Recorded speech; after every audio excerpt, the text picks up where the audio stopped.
बोलो श्याम रामचंद्र भगवान की जय। मेरे प्रभु राम हम सबके श्री राम के इस 105 संस्करण में आप सभी का हार्दिक अभिनंदन है, हार्दिक स्वागत है। प्रिय मित्रों, आप सबको यह संस्करण बहुत ही अच्छा लग रहा है तो आप इसको लाइक सब्सक्राइब करके बेल आइकॉन जरूर दबा दें। इसको अधिक से अधिक अपने सोशल मीडिया में शेयर करें। यही आप सबके भगवान श्री रामचंद्र जी के श्री चरण कमलों में मंगलमय सेवा।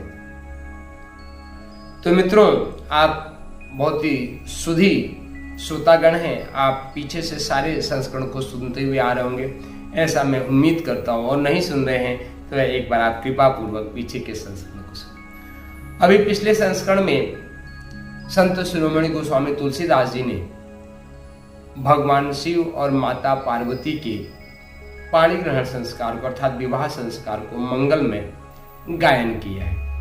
और गायन करने के बाद अंत में यह लिखते हैं कि भगवान शिव और माता पार्वती के चरित्र को तो वेद भी नहीं कह पाते हैं, तो मुझ जैसा तुच्छ बुद्धि वाला आदमी, मंद बुद्धि वाला आदमी और गवार व्यक्ति कैसे उनकी कथा का गुणगान कर सकता है। प्रिय मित्रों, यह जो दीनता है, यही दीनता संत शिरोमणि गोस्वामी तुलसीदास जी का आभूषण है। यही इनकी दीनता जो है इनको भक्ति का आचार्य बनाती है। संत शिरोमणि गोस्वामी तुलसीदास जी भक्ति के आचार्य।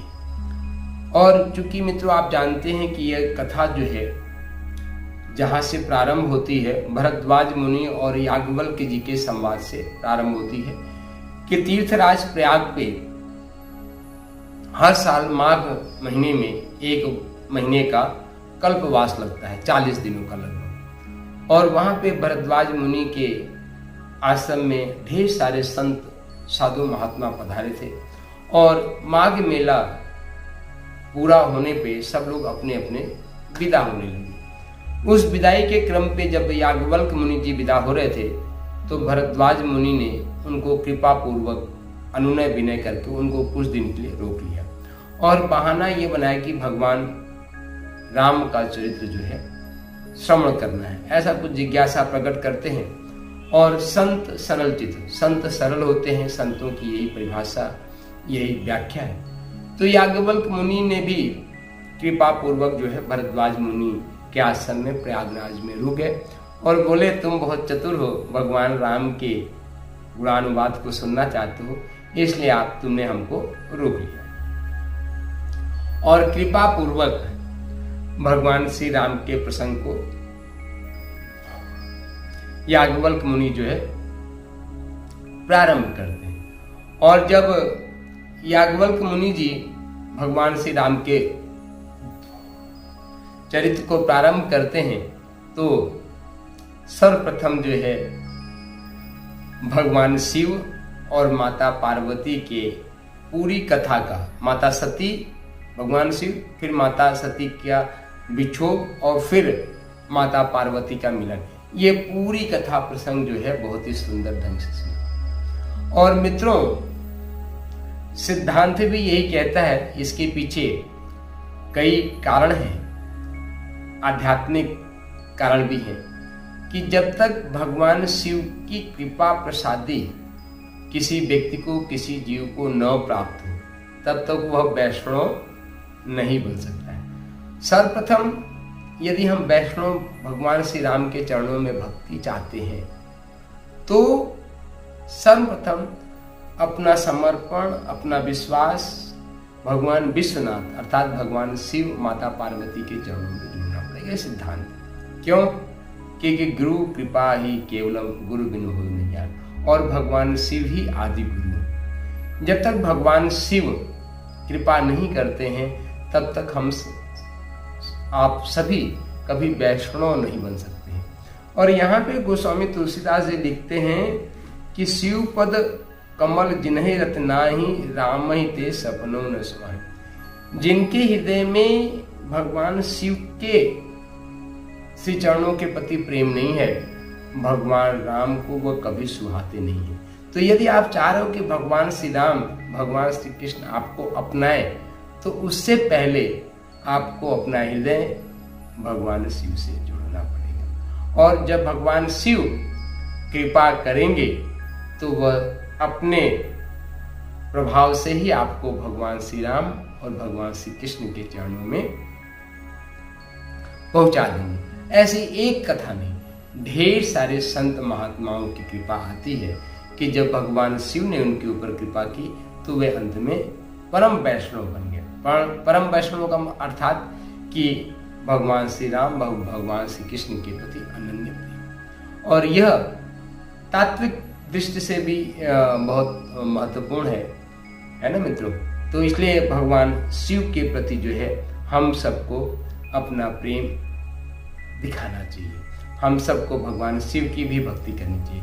और वास्तव में मित्रों हमारा वेद भी यही कहता है, अयम आत्मा ब्रह्म सर्वम कल्पितम ब्रह्म, है ना, कि ब्रह्म तत्व के अलावा इस संसार में कोई है ही नहीं। राम और भगवान शिव का जो भेद है ना, ये लीला का भेद है, वास्तव में पूरा तत्व तय एक ही है। इसी को हम वैष्णवों का जो मूल ग्रंथ है भक्तमाल, वो भी कहता है भक्ति भक्त भगवंत गुरु चतुर नाम बपु एक, इनके पद बंधन किए नासे विघ्न। यहाँ पे कहता भक्ति भक्त भगवंत और गुरु चतुर नाम बपु एक, ये सारे एक ही है ना, और इनके पद बंधन किए नासे विघ्न। अर्थात इस पूरी सृष्टि में जो तत्व है वे एक ही तत्व है, ब्रह्म तत्व है, और उस ब्रह्म तत्व के अलावा है नहीं।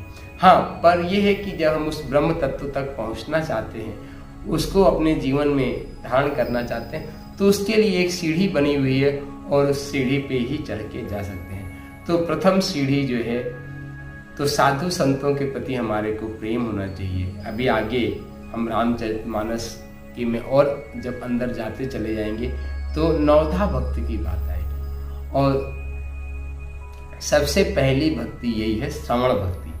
अर्थात जैसे आप सब रामचरितमानस के इस सुंदर प्रसंग को आप श्रवण कर रहे हैं, तो पहले साधु संतों के चरित्र को श्रवण करना चाहिए। जब साधु संतों के चरित्र को श्रवण करते हैं, उनसे भगवान की महत्ता का पता चलता है, तब भगवान शिव के चरणों में प्रेम करना चाहिए।